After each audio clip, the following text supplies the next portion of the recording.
The Need for Speed series, one of the most recognised franchises in the industry. I mean, where would we be without our yearly fix of EA titles such as this, FIFA, Madden and Pinball Construction Set? I shudder to think. So let's turn away from that rather scary thought and cast our minds all the way back to those fun-filled heady days in 1994, when EA were just embarking on the game's 14-year lineage. Originally licensed for Road and Track magazine, no, I've never heard of them either, but that's not important right now. The Need for Speed, or Road and Track magazine presents The Need for Speed to give it its full name, was released as a launch title for the 3DO console. Trip Hawkins and Panasonic's 700-pound bouncing baby boy. Now, The Need for Speed was revolutionary for its time. For starters, the game ignored the arcadey aspects of races common at the time and instead concentrated on the actual joy of simply driving a sports car. What, like Test Drive? No, not like Test Drive. I mean, just look at the two together. Need for Speed was a huge leap forward in technology. Although it looks like you're driving a polygonal brick by today's standards, the graphics at the time were actually better than what you'd see in arcades. You could hear jaws dropping for miles when somebody popped this baby on the telly. And if you did fancy spicing up the game a bit, you could of course set yourself on a Cannonball Run-esque race, avoiding cops against this arrogant goit.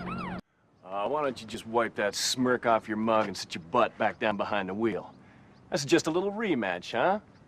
Just one little rematch, you and me. But only this time I'm not gonna give you any breaks, buddy. This time I'm going full out, flat out, money on the table, reputation up for grabs. I can't stand to lose. I'm gonna beat you, sucker! Please?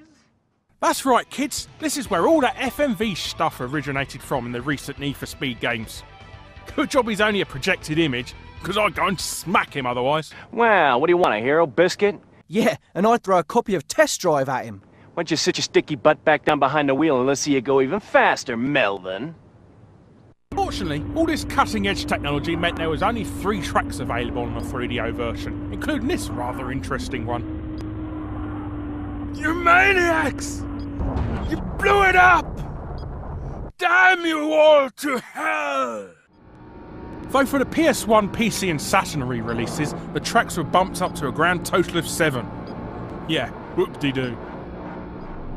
Unfortunately, not many people got to play it at the time as they weren't prepared to pay £700 for a games console. Though I can't think why.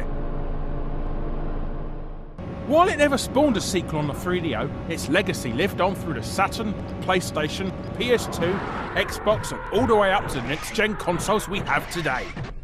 Well, I have. You're probably too poor.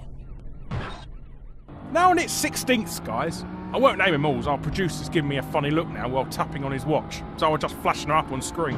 The Need for Speed series is far more geared towards being arcadey nowadays, so it's well worth tracking down a copy just to experience how it was originally devised to be. It's also compatible with the PS3, so if you play it on one of them, you can feel the same buyer's remorse that those early adopters of the 3DO felt all those years ago. That empty shell-like feeling really adds to the whole visage. You got the nerve to push the envelope, man. Guts and skill, that's what it takes. This has been a Portland Interactive production for XLeague.tv. Well, what do you want, a hero biscuit?